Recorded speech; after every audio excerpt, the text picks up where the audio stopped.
like this boy called Matias. Somebody showed me his video where he was talking against Father Mbaka. There is time for everything. Time to die. Time to live. Time to be talking like this boy called Matias. Somebody showed me his video where he was talking against Father Mbaka, calling him fake, that he has never walked any, talking all sorts of rubbish against Father Ejike and Mbaka. When kita na wu ona anu ishinshi.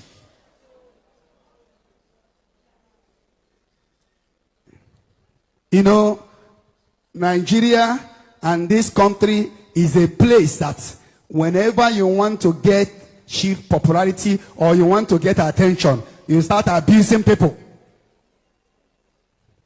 That is one thing. You start abusing people. When you know it, people will begin to pay attention.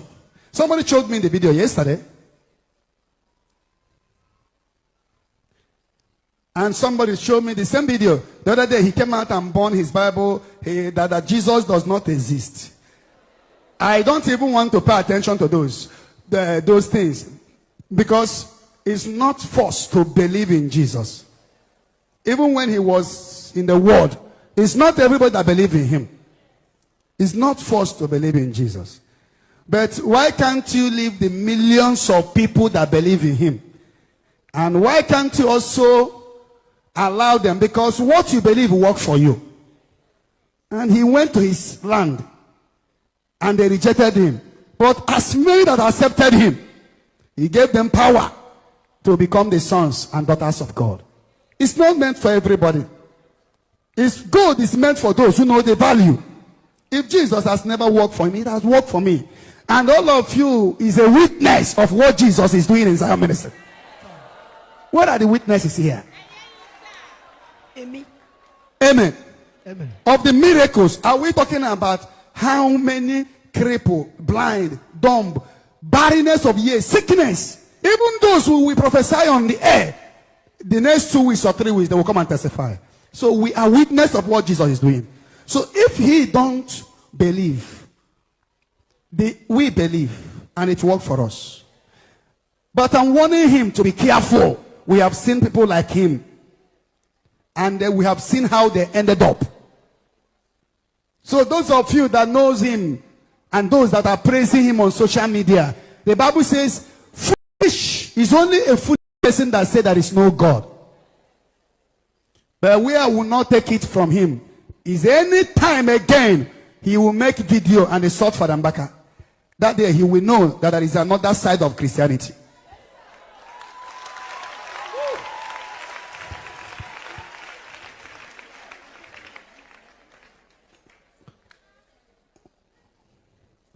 Do you know who is Father Mbaka? A man that God have used to bless generation. All over the world. And God is using him today.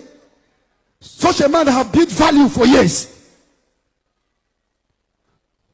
In my eyewitness in Ubulugu charismatic conference, many cripple walk. How many times have God used him to raise the dead? Is it that kind of man you will come and be calling fake? Wayo? If you try it again, he will be surprised what will happen. Some of you that are related to him, tell him that his own is getting too much. Nobody can fight with God. Nebuchadnezzar tried it. He entered into the bush and was eating grasses. He is no more powerful. Who is even him? I have checked him. I don't know anything. When you want that, one thing about this country is that people, attention seekers, can do anything. And when they are talking about it, people will begin to follow them. Father Mbaka is worldwide. A man who does not eat. A man God have used to make impossible possible.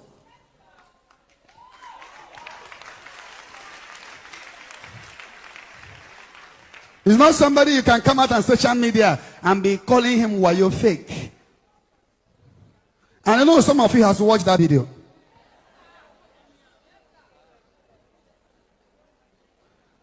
Some of you that are his brother, tell him to believe and mind whatever he believed. He should leave for the Mbaka. He should leave him alone before heaven will be angry with him. Saul was on the way to Damascus in order to go to arrest all the Christians, both men and female. On the way to Damascus, according to Acts chapter 9, he heard a voice calling him, Saul, Saul, why are you persecuting me? And the Saul says, who are you, Lord? And the voice says, I am Jesus Christ. I am the one you are persecuting. He has been talking about Pastor, but he should be careful and never raise the name of Father Mbaka again. Even if Father Mbaka don't want to talk, he has children. And he should know that adoration people that are born again here, there are still people who are yet to be born again.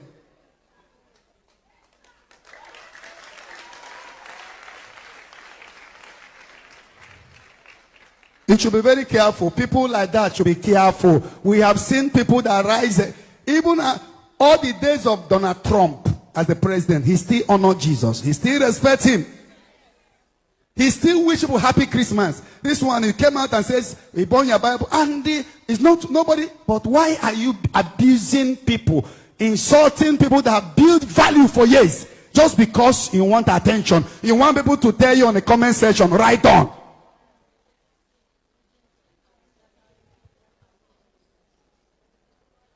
If he try it again, how the whole thing will end will surprise all of you. Emmanuel when they chuku orok. Oh maka Elijah enugu ka muna nwa virgin ji so. Maka ese muna nwa virgin bụ na mgbe chedu nwa dike na ya alụ. Eduru ya jere Elijah enugu. Elijah wo olive oil n'isi. Mfu the video gwa Elijah na wa yo ka igwuri ya. Na ejiri olive oil agwa leukemia. The video gara viral. Mgbe na opu na take roche nwa dike to India. Nihe na eme blood cancer. Remove all the whole blood in him and transfuse obara machiri nke ya. Transfuse oya back onwe na onwe. Usio kwa gwana obu na eme ya within 2 months no ya ngwa. Nwa virgin food di okwu we kpọba m afa. Se mma kpọsụkwa na daddy afa. Na mkpọ daddy afa again. No ga-egosi m another side of Christianity. Oh ya se mụ na nwa virgin. Ma kpọsụ na Elijah Enugu afa na daddy ya. The video on the internet, Google on if you like after this video I will share it. Nwa virgin is na mkpọ daddy afa again no gosi m another side of Christianity. Mbaka amabodo mo nwa virgin bo. Ndị mmadụ na send him the video na send one page and you puze nwa virgin. Hey, funa nwa virgin be ma ojo. Mbusi aya. Bomba to bombe nyezi mi efe. Nwa virgin bu aya duobo kweli ojewe police station. Reality hit nwa virgin. O lawyer. Opo barrister de petition oge po Ezeaku ejofo. Wo ya na wo. Ezeaku ejofo de jewe force arapo ogidi division de monso nwunye m ya na ebutere m nri ma nọ na cell arapo zone 13 dị nso arapo zone 9 kedụ na ụmụ ahịa ọgwụ ya arapo megabase dị n'Owerri durum tie na aeroplane durum jewe be okwu na-agala ọnụ na Abuja ka Ezeaku fuo ndị Igbo wee bịa zo ka mmiri ndị police na-ajụ m boy you be governor for East and say yes I'm bigger than governor in the East. Because I have helped a lot of people, I have saved a lot of souls, and I'm fighting to liberate my people from religious bondage. The whole police member arrest, I converted all of them to believe in reality. And shall witness that the head will be you. I work at a commissioner of police, work at your to cricket my son. Well, everything you are saying is true, but do your own. Allow them to do their own. That is what he told me. He know that man, he hit him here. Commissioner of police, he draw one bingo cause.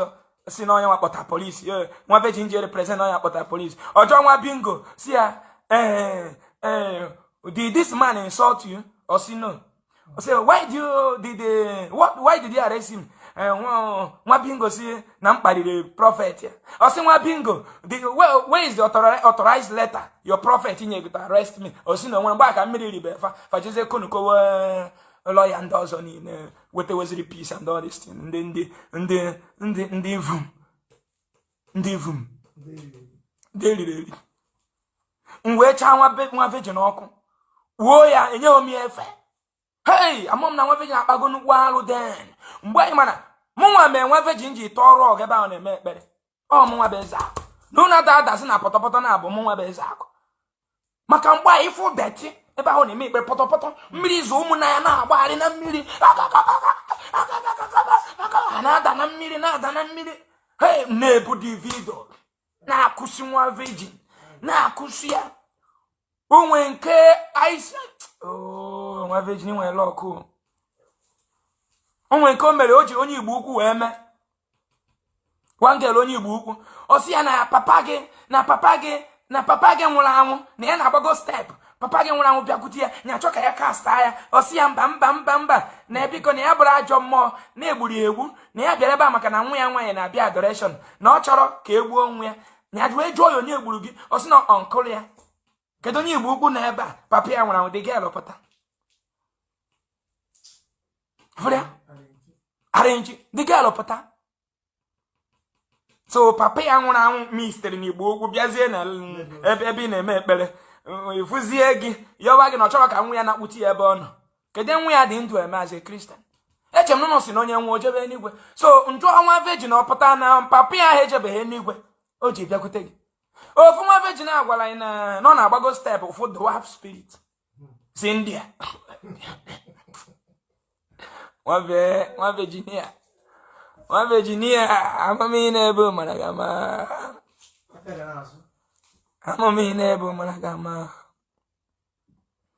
amamihe na-ebe mara gama amụma si n'afọ nne gị kwawa ndị be anyị fasting kọstọma ka ị na-akpọtala anyị sebe anyị nwa nwere ụlọ ọgwụ kwaba ha fasting intestine cancer na-abịa imi manya intestine cancer inwebe intestine obstruction time ị kwesịrị ịdị ndị eriri afọ ga-straight che ije bụrụ na ị na-eme fasting onwe ofu kekọrọ ofu mistake na ofu eme otu a kpakọ ofu ọkpakọ ọgọkwe nke ọzọ ịkwụsị ịga toilet by then emena gị poison ị nwewe pens n'afọ gị by then esendere gị poison the next thing bụ ikpe ekpere ọwọkụrụ ijewe Nsụka ba ebe a gwa gị na agba poison na Nsụka ndị nke wee gbugide gị mmiri gbanye nwe mmiri agbụghịkwa gị ihe nwụrụ tie gị abụbụ ude na ịgbọpụta ya asị gị na ịgba na poison ihe ọzọ ya anụzi bụ call to glory painful exit ụmụnne anyị na-eme printing chisom na ndị ụna na-eriju afọ na ọcha ncha painful exit enwere ihe dị iche pastors na banki ka fabụ ndị amosu onwere ife ji gị dị mma n'ụwa na-abụrụ mmadụ gọọmenti nchọọ mfụ gị n'ụzọ were moto mpịagbuo gị the same thing with you iche ifu m echi were moto pịagbuo m nwụrụ ọgwụcha enwere mmụọ ga-asị moto gị stop enweghị is not done ndị gboo ji isi gị na ọ bụrụ na agwọ mere ihe o ji bụla agwọ nwaanyị ewere ya mee gịnị kee nkụ what our ancestors do is they acknowledge their forefathers. They worship them, they adore them, they respect them. And when I don't say the way Nani was not in ego, and when the Bob that wine a Chineke Karuan in ego, if I were in ego back Kajaja, Nebuton no man, which is goods and services. Even the whole world they go today. Plug aeroplane in Juru one in an area in Anambra State. Plug aeroplane in Felijawa America, that area and Soka. My name was St. Paul and Soka. And Soka was one of the biggest cathedrals. Agwa munu na mmeji ezokwukwa sawunu na ni onto na rapo mun na ya ka fa face reality in an tithe and offering ega woof because ni isi ke juru onye ba anyị alụ true of us Elijah enu kwisi na nwa virgin na eme arrange Elijah enu ajom gị kedu onye gburu isi fụrụ ụzọ ị ga-egosi anyị ta ka ikwete na nwa virgin bụ onye arrange